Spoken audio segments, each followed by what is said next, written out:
Hello, beautiful fans. Yeah, welcome to my space, Timo Starboy channel blog. So you are welcome to my space. Yeah, good morning, good afternoon, and good evening. And from where you are watching from, I greet you at your location time.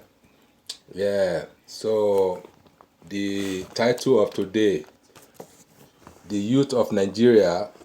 Let's get up from our sleep and fight for our freedom and justice. That is the main issue now for today. So we want to fight for our justice. So let's wake up, because this ambiguous ruling of Supreme Court, we cannot take in. We cannot take in because this is affecting our society. So we need to get up from our slumber. We need to get up from our sleeping and fight for what is right for us. Because, these people, we cannot allow them to take our life. We cannot allow them to take our space. So right now, we need to fight hard to take our life back. They have been playing with our life. They have been, just playing games all around. They don't meant to do the good. So right now, I'm calling on the youth of Nigeria to get up as hard, get up as fast, and fight for your freedom. I will sing Peter Tosh. Let me begin with that. It says like this: everybody fighting now for peace, yeah. No one is fighting now for justice. Everybody's now fighting now for peace, yeah. No one is fighting now for justice. I don't want no peace. I might need equal right and justice. I might need equal right and justice. It's justice we need to fight for if you want to be meaningful in life. If you want to be meaningful in life, you need to fight for justice, because they have been taking justice from us. You see the ambiguous statement the Supreme Court, the higher court, the appellate court they make. That is not good for life of a humanity. It is for their own selfish interests, and we rejected that. We don't want that in our life. We are human beings. We are not an animal. That is meant for animals. They are saying that technical, they will rule on technical, that a time frame, has passed. So they don't mean good intention for the people in the country. If they are saying that, if they are ruling on a technicality, it means that they don't mean a good life for the people, the masses people, the poor people. It's only for them. Assuming now somebody is a killer, somebody is a theft, and they say a time frame they will be ruling on. They will not rule on merit. They will not rule on how to condemn the bad thing, how to condemn the criminality. That is what they mean. And this is not good. It is not good at all in any way, in any shape, way it perform. In any shape, way it perform. It is not good. So we rejected it. So let's stand right. Let's stand together. Let's unite and fight for the freedom and peace. So I will give you some video now. Rotimi Amechi, what he said on his video, you will hear from now. Let me just play it. Let me play it for you. Rotimi Amechi, he said it. I quote him. He said, the youth of the land, they don't know what they are doing. They have been dozing and they are not ready for anything. So this is so touchy, you know. This guy is one of them. He's one of all those bad politicians, but you know what he's saying. He say even if they rob you, you know, if they take your life, you will still be sleeping. You will not stand up and fight. And that is the fact. That is our sickness in Nigeria. Nobody want to fight. Everybody is afraid. Everybody is afraid. They don't want to fight. They don't want to speak up again. This is not good. So let me quickly play you the video so to know what we are talking here. This is the video here.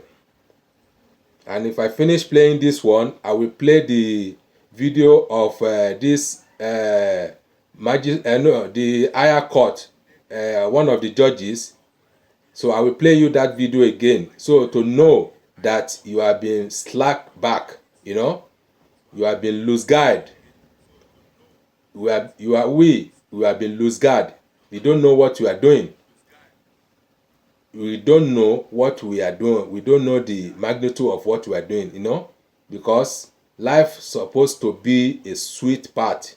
God have given us the life, and we need to maintain it very well. We don't need to call God in all these things that he should come and rescue us or this thing. It is our duty to stand up and face all these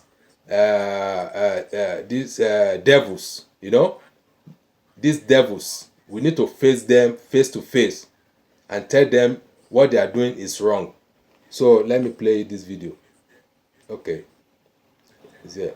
The beginning is to say to you that if some Nigerians were telling you that you shouldn't have given me opportunity to speak, tell them that so many television houses and media that have forced me to speak on different issues since I left office, and I declined. 2 reasons why did I decline? 2 reasons. My publicist said don't speak. And I chose to be my publicist. And he's very angry that I'm speaking today. He knows. Second reason, what is new to say? Nigerians don't react to anything. See, that is the point. Has any politician told you that he's not a thief? Tell me one politician that has told you that he's not a thief. Tell me one. This is reality. I don't know why your guys reality talk. What politician told you that he didn't forge? Which politician told you he went to university? Which politician told you he served in NYSC? Which politician told you he has a certificate? Nigerians know and still vote for them. So what's your problem? Exactly. No, tell me what's your problem. So I said, why should I speak when already there's nothing new?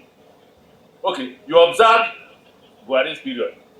I will leave Port Harcourt 1 a.m. I arrive Abuja, leave Abuja at 3 a.m. Somebody said they made Buhari. Did I say anything? I didn't say anything. It's not important. Nigerians choose who to believe and who not to believe. Nigerians choose who to vote and who not to vote. Even if you come to a Nigerian man's house and kill the mother, the father will continue his life. Hey, Shege. Nothing bothers you. Nothing. So why do I waste my time? Yes, that's the original. So give it to me. You see it, so that you won't say tomorrow he brought photocopies. But when we get there, that is when we're talking about Buhari's government. So there's nothing that our chairman said that is new. Absolutely not new. I've said it several times. I've taken so many risks. I've said too many things. The fight from Goodluck's government to Buhari's government, you all knew about it. My aircraft was seized. I was shot at. If I was killed, what would happen? Nothing. So you would die a useless life. So what did I choose? I chose to stay in my house quietly. Fortunately for me, I got admission to study in Nigerian law school. And rule number 1 is, like they told me if I came here, you are our property. You have no right to go anywhere unless we permit you. That's the rule in the Nigerian law school. So anybody who says, why have I not seen you? I'm a student of Nigerian law school. Until I graduate, I can't disobey them. So I chose not to speak again because there is nothing to say, and because Nigerians will do absolutely nothing. See, that is the point right there. Shoot them tomorrow and nothing will happen. If you say in fact, the worst thing about Nigerians is that even when you claim you're not committing any crime, and they pick you up tomorrow, we said it is a thief. Nigerians will do that. They will cross it, and you go to prison for nothing. The greatest fear I have is being found in prison for nothing. And you can be found in prison for doing. So, I don't want to repeat what I used to say before because you hold it against me. Those who are close to me know. We repeated yesterday. I will just only use one word. I won't use the rest. I say it's a hopeless situation. Is it a lie? Hopeless situation. So let's Hopeless. go a bit further. Let's go a bit further. You will be shocked that I won't talk about Buhari's government for two reasons. And I won't talk about President Tinubu's government. One reason why I won't talk about Buhari's government, I'm a participant. But they asked me that question yesterday. What moral reason do you have to criticize Buhari's government, having been part of it? That was the argument. I do, if I want to argue it. But again, that was a huge debate amongst us, and we are all agreed I should say nothing about the government. So I now told them if I would say nothing about Buhari's government, I will also say nothing about President Tinubu's government, because you know the problem. Instead of Nigerians finding solutions to their problem, they are committing suicide. I'm praying for you every day that you should continue to commit suicide, so that by the time I wake up one day, all of you have died. I can now take the benefit of your death by taking those things. What other people resist, like in Ghana, as it's going on now, like in Kenya, is what Nigeria, no worry, not be 4 years. After 4 years, he will go. The man wins the second time, whether by magic or by crook or by reason. Not be only 8 years. Not be good luck, not be good luck, don't go so. Not be why don't go so. He will soon go. Another person will come and repeat the same thing. You'll be saying that until the day God will come. For those of us who are Christians. So I have chosen to be like you. Say nothing, hear nothing, and do nothing. That is it. You see the point right there. The man hit the nail at the head.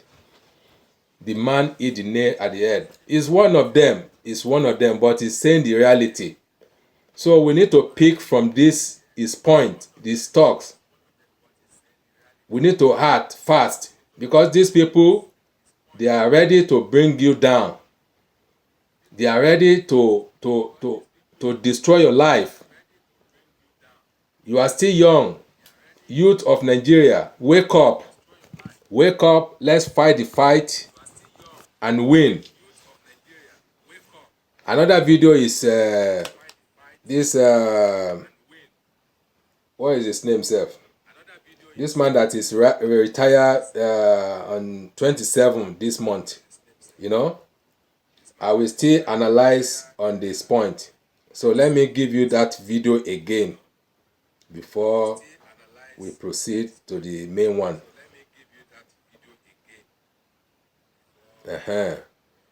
Daddy Joe, his name is Daddy Joe.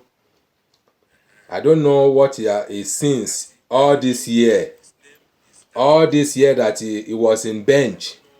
He didn't say nothing, but when he's about to resign, he was splitting the beans. He was talking. He doesn't want to talk before, but I don't know what came into him. This is so sad. And he was one of those crook judges. You know, he was one of the crook judges. Because when they are jailing the innocent people, you know, like Mazin Nnamdi Kanu, he was there. He didn't say nothing. He didn't say this man was this thing, and he didn't fight. But now he is about to resign. He was spilling the beans. So I don't know what came up to him. So let's play his own part 2. All of them will be coming. They will be coming one by one. It is God will be pushing them. Let me just find the video. Sorry guys. I'm looking for the video. In the face of the massive workload, but with few numbers to perform the enormous duty, another eminent jurist is taking a ceremonious bow from Nigeria's judicial scene. This is the video. Justice Musa Dettijo, after giving 47 years of service to Nigeria in the justice sector, is retiring as a Supreme Court justice, leaving 10 where there should be 21 justices on the Apex Court. Chief Justice of Nigeria, Olukayode Ariwola, understanding the immediate impact of the fast dwindling numbers on the Supreme Court bench, said that something urgent was in the offing to remedy the situation, a view echoed by the Attorney General and Minister of Justice, Lateef Fagbemi.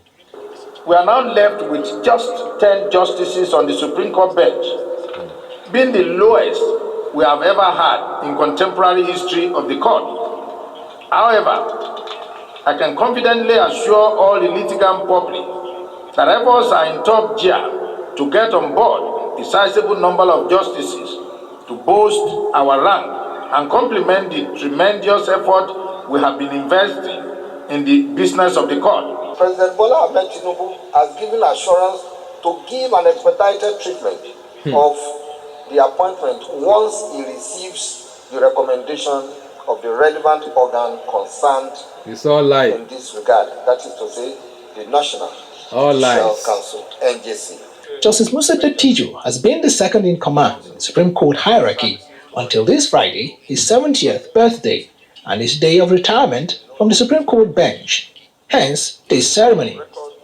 But Justice Tijo, who has given 47 years of service, raises a serious issue plaguing the judiciary by disclosing that the Chief Registrar of the Apex Court in Nigeria earns much higher than the justices, making a key point on poor welfare. It's all about money. The Supreme Court is the Apex Court. And yet, the Chief Registrar of this court earns much more than I do, earns much more than we all do. And nobody talks. While she earns 1.2 million a month, justices take home 751,000 naira. He also faults the concentration of powers in the office of the Chief Justice of Nigeria. The Chief Justice of Nigeria heads the National Judicial Council, a body responsible for the appointment and discipline of judges, and heads at least 3 other bodies, including that which appoints senior advocates of Nigeria. Such enormous powers are effortlessly abused. This needs to change.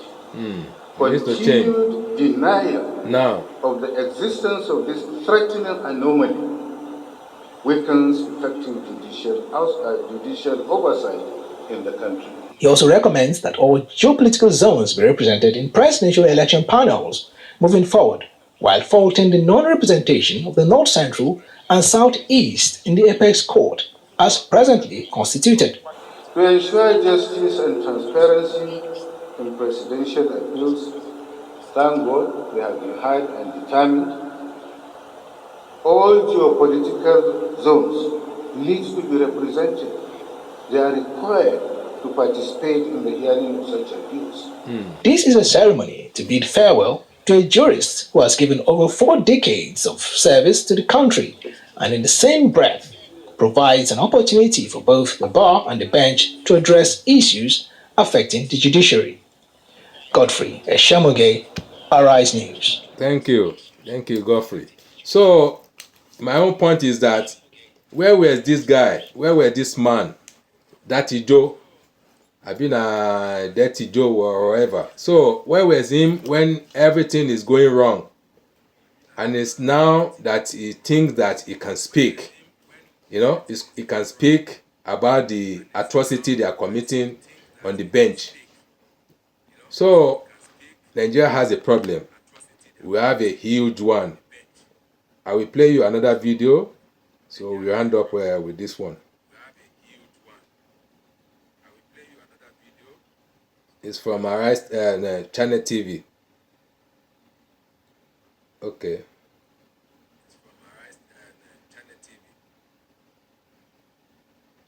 I think this is you. Hold on. Is this one?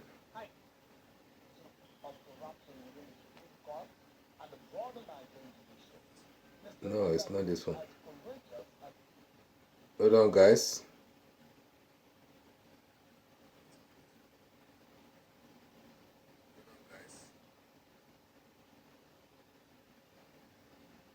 Okay.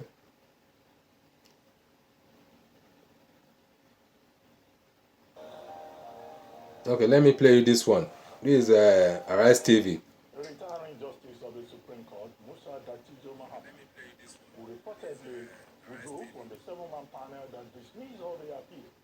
that sought to remove Tinubu from office. Morning show. A retiring justice of the Supreme Court, Musa Datijo Muhammad, who reportedly withdrew from the 7-man panel that dismissed all the appeals that sought to remove Tinubu from office, has accused the Chief Justice of Nigeria, Justice Olukayode Ariwola CJN, of abusing the powers of his office. Justice Muhammad, who spent 47 years in active judicial service, bowed out of the Apex Court bench on Friday, having clocked the 70 years mandatory retirement age. He used the opportunity of the valedictory session that was organized in his honor by the Supreme Court to address what he observed as rot in the judiciary that have continued to affect the justice delivery system in the country.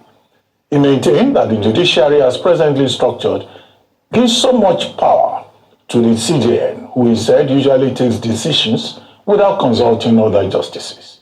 As we review Justice Musa Datijo Muhammad's valedictory speech, which continues to generate interest among lawyers and non-lawyers, is Ulisa Agbakoba, a senior advocate of Nigeria, our first guest today. Good morning, Mr. Agbakoba, and thank you for joining us. Well, morning, Ruben. Yeah. Good morning. Good morning, Ayo. Good morning. Morning. Good morning. Why? Morning, sir. Morning. Good to see you again. well, Mr. Agbakoba, what stands out for you in that valedictory speech by Justice Datijo Muhammad, in all of the points he raised about what he called the absolute powers of the CJN, his call for reform of the judiciary, and his allegations of corruption within the judiciary? Do you think the moment of his valedictory speech was the appropriate occasion to attack the CJN, attack the same institution that he had served for about 47 years? Something is happening. Right. I will just start by correcting you, Ruben. That teacher is a very good friend of mine. He really wasn't attacking the current CJN. It was referring more to the institutional lapses that has occurred over the last, God knows how long now. This is the current, this current CJN is number 18. The first CJN of Nigeria was Foster Sutton in 1955.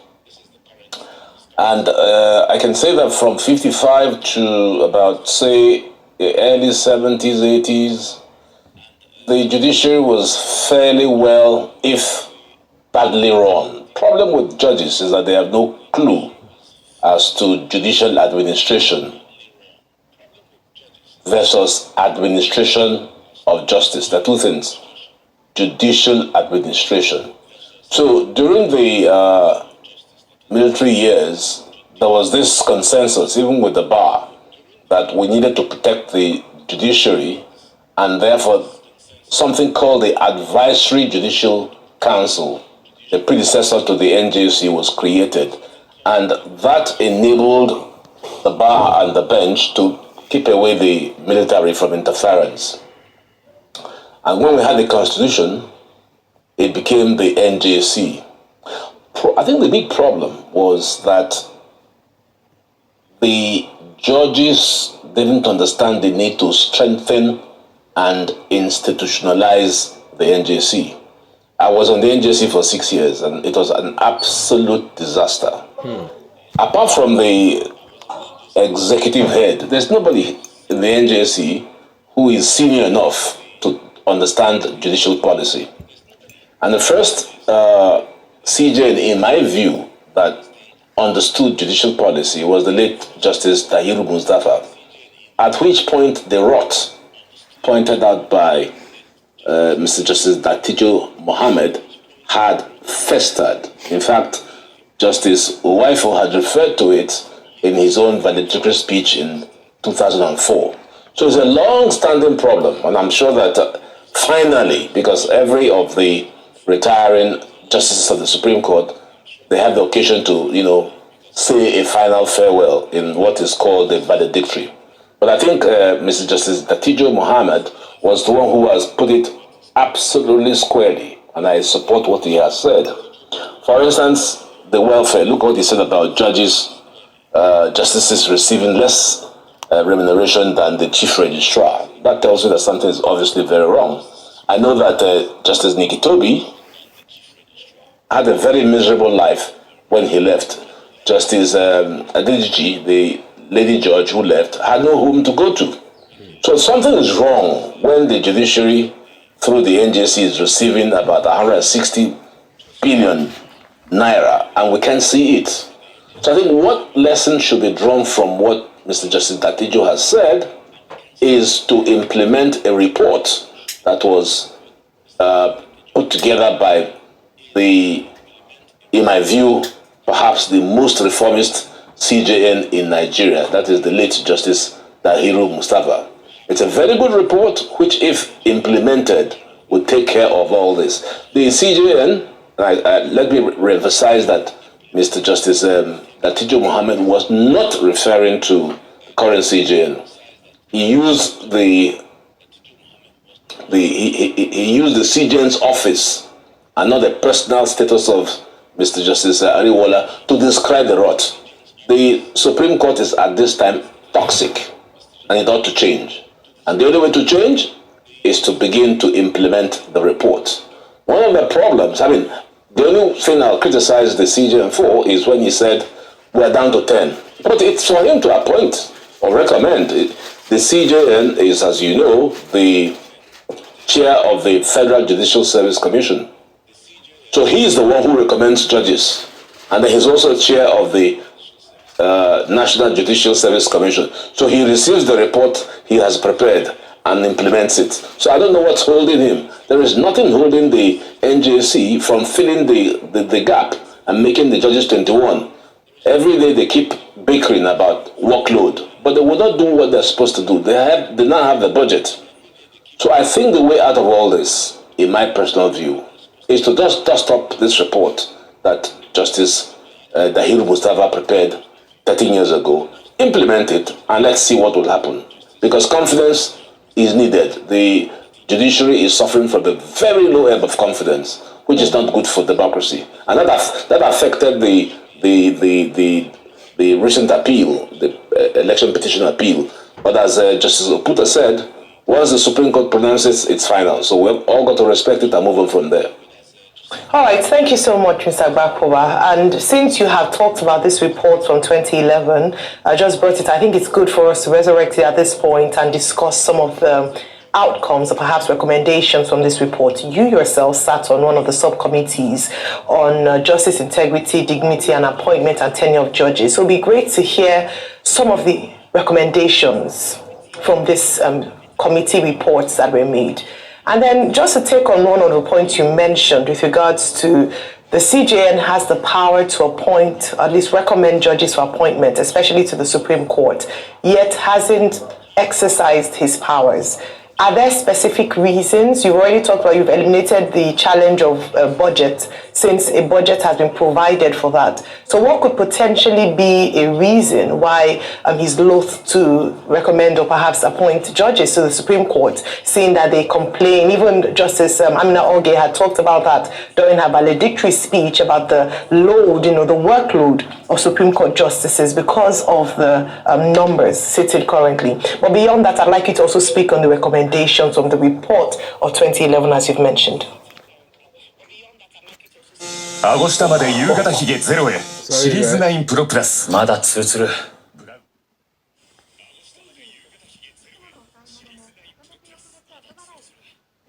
Sorry, guys. Okay. The recommendations of the 2011 report are so wide-ranging. I don't know whether I can recall all of it, except to say, broadly speaking, we took time to, we were 29 people, mostly all the past presidents, some very senior Supreme Court judges, and past presidents of the Court of Appeal. And we took time to deliberate and came out with very extensive. So all the issues that are now toxic in the NJC and in the Supreme Court were carefully considered, even how to appoint the CJN. And the most crucial discussion was raised by my good friend Rotimi Akaridolu, who succeeded me as MBA president.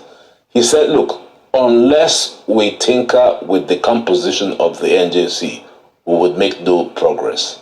Because the NJC, as you know, is the highest judicial making organ of the judiciary.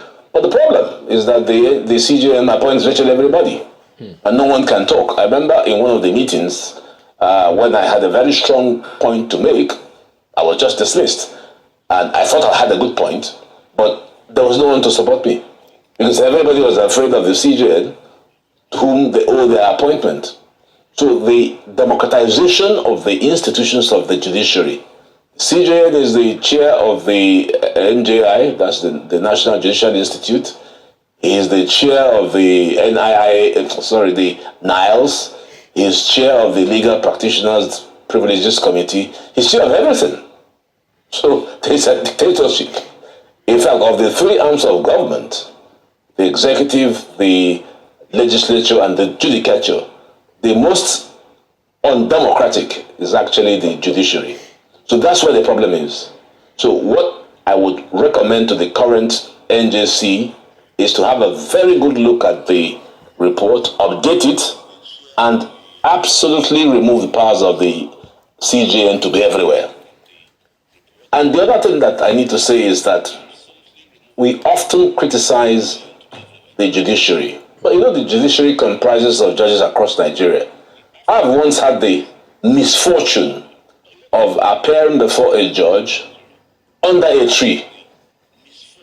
And I know of many cases where judges work so hard that when there's no NEPA, they use their phone lights to continue.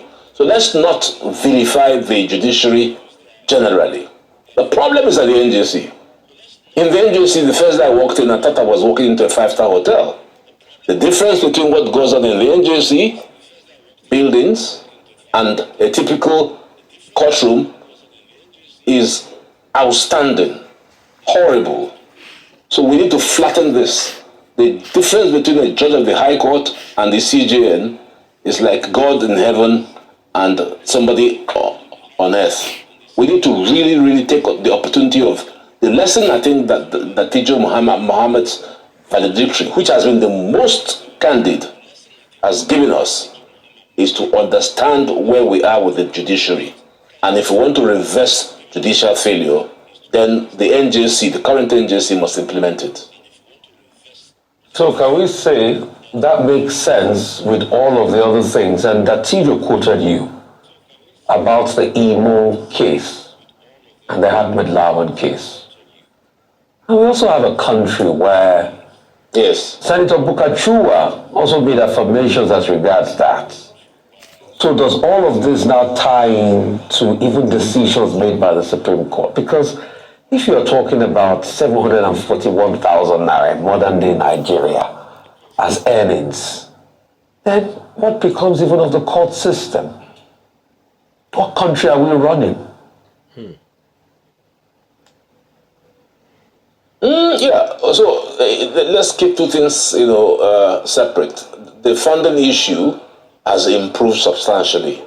I mean, for the last 30 years, but it's not reflected. Forefront with other, But it's not reflected. It isn't because it's not reflected. I agree with you because there's a mafia. I agree entirely. Is the money being distributed? I know of judges who have passed on as a result of critical illness. Is it reflecting? It is not. So that's the point I'm making. So on the budget, we need to have a democratic process whereby the funding is spread and not just retained. Do you know, for instance, that when a Supreme Court judge retires, he leaves his house to nowhere? The only person who gets housing in the Supreme Court is actually the CJN.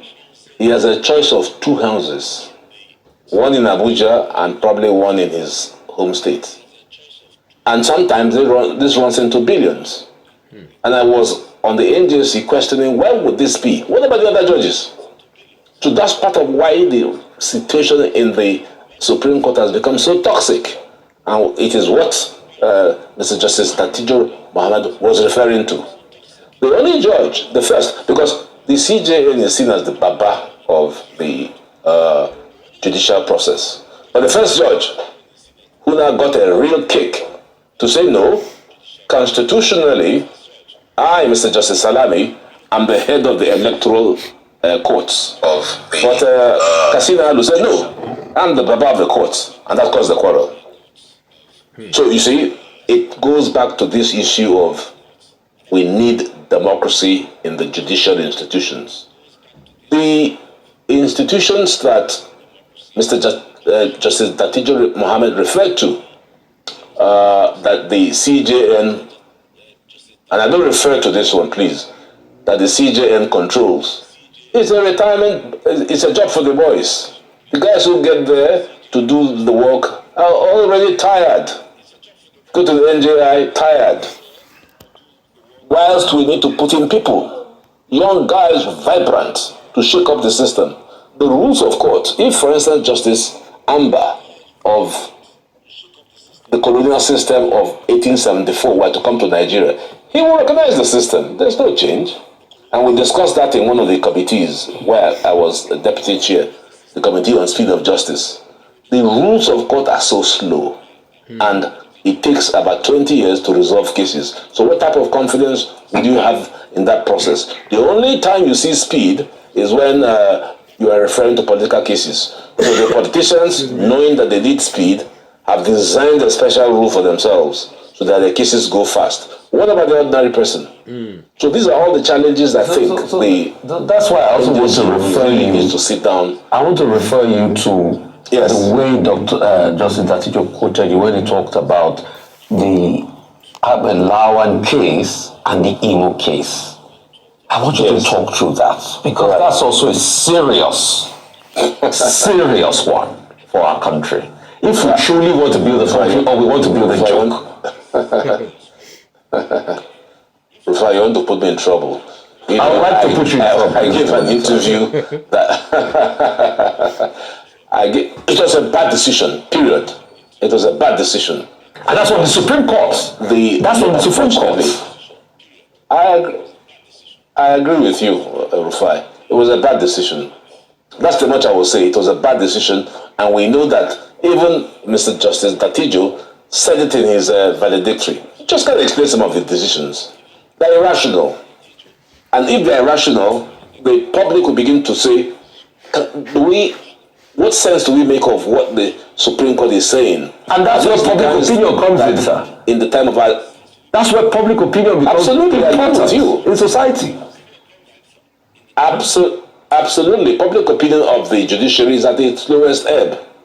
And I think that this is something that the judiciary ought to take very serious. They ought to take the points made by Mr. Justice Datijo Mohammed extremely serious. It's, every other day or every other year, some retiring Supreme Court justice would make a valedictory. And you recall that Justice Datijo Mohammed was even saying, should I even bother? But he was persuaded by his family, no, history will not remember you kindly if you do not speak. That was the context in which he spoke, and he spoke very frankly. So again, I return to the point, because everything he said, I agree with. But it is simply for the judiciary to say what Justice Datijo Mohammed has said is a very important point, and we need to take it very serious. Otherwise, the judiciary is going to go downhill. Mr. Agbakoba, there seems to be a general consensus that we need judicial reform and that we also need constitutional amendment. However, I thought that last year, around June or so, yes, last year, the FJSC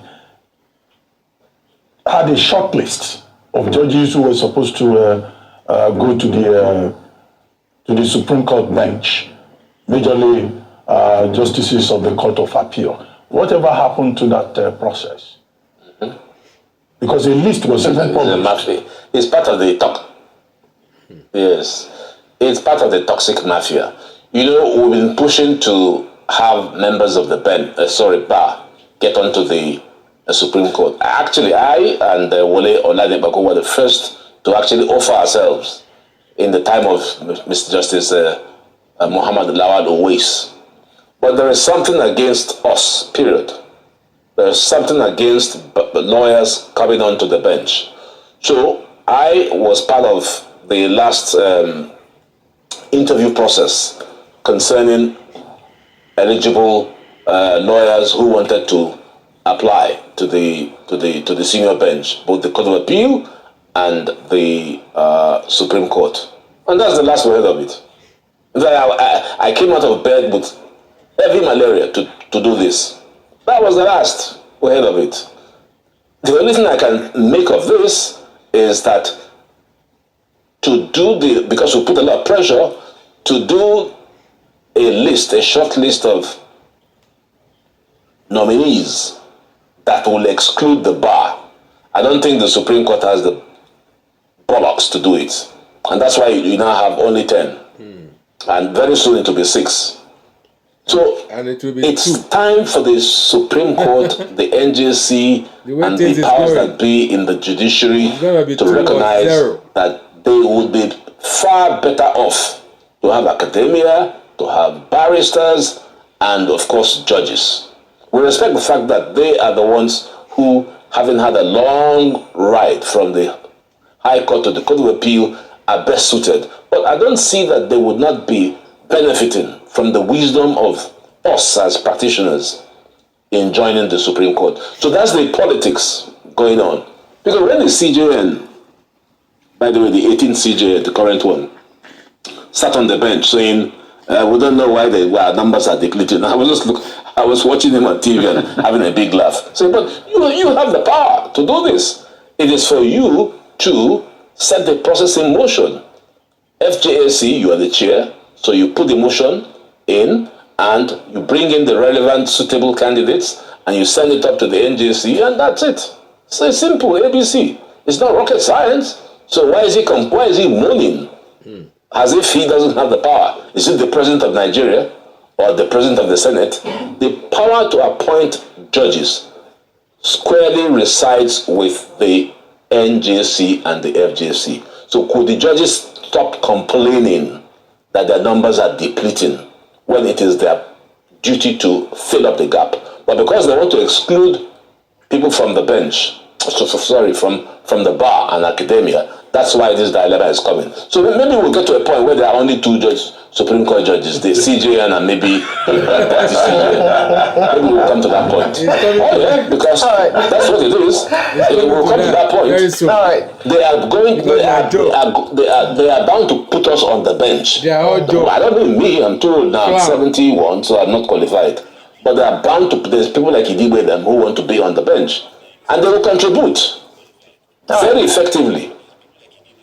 All right, very important point you made this morning, Mr. Bakoba, and I'd like to take you back to that 2011 report because I've extracted a few of the recommendations, especially as it pertains to corruption, because that was one of the terms of references under consideration and which a subcommittee was set up for.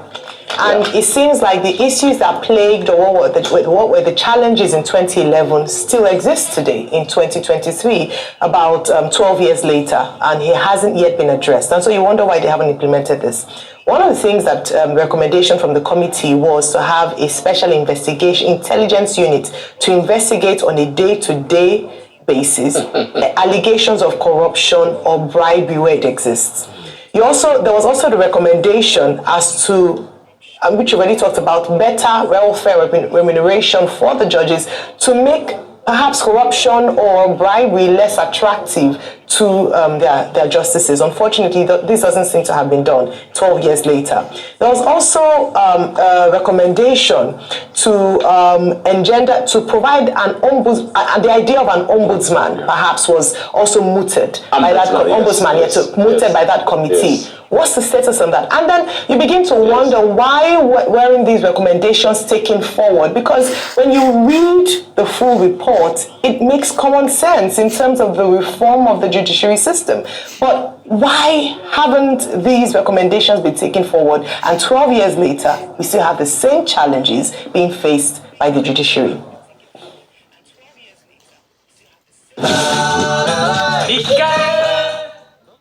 This commercial, I don't know what to do with it. I'm not the CJ. Maybe perhaps let me couch the question differently. What are the steps? What's the role of the legislature? Because I believe that in some cases there would be some legislature would need to come in terms of laws, changing or amendments to perhaps laws and statutes. Who takes responsibility beyond the CJN? Who are the people to be held accountable to ensure that these recommendations do come to life?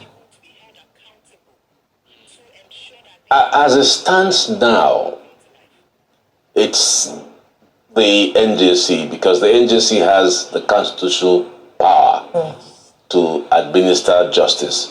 But I think I see a space for legislative intervention.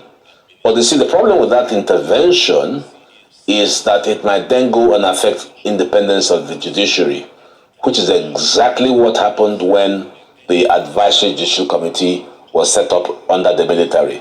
So it's not a very easy question. But my point, I really get your point. How do we resolve all this? I think if you look at the ages of the members of the NJC and the Supreme Court, it's probably about 500 years old, if you put them together. So why can't they just get the work done? Why would a report of 13 years still be outstanding? I spent about 6 months, morning and evening, killing myself to produce a report for the late Justice Dahiru Mustafa on speed of justice. It's lying down there in the NJC. When I raised it with the only female CJN, Aluma Mukhtar, she was not interested. Wasn't interested. So what happened was that when Dahiru Mustafa left, all the work he did ended. The first important reforms actually was started by Mr. Justice Belgore. Do you know there was a time when the NBA was absolutely crippled financially because the Supreme Court took all our money? Took all our money. We had no access to it. It was Justice Belgore that reformed a lot of processes that even brought credibility and democracy to the relationship between the NBA and the NJC and the Supreme Court. That was a very good time. Before his time was Mr. Justice Owais. That was the calm period of the Supreme Court and the NJC. Everybody respected him. But like we've pointed out, there's a big difference between administration of justice and justice administration. Judges have no clue how to administer. And that's why the formula in Lagos worked, because there was collaboration between 3 key people. BF, that is Babatunde Fashola as governor, who was a son, and the former vice president, who was Attorney General, and the current president, and the CJN. All of them came together and agreed that we need a new system, and it worked. And that's why today you have the Lagos Judiciary at the top of things in Nigeria. That is the sort of collaboration I'd like to see. I'd like to see my dear friend Lateef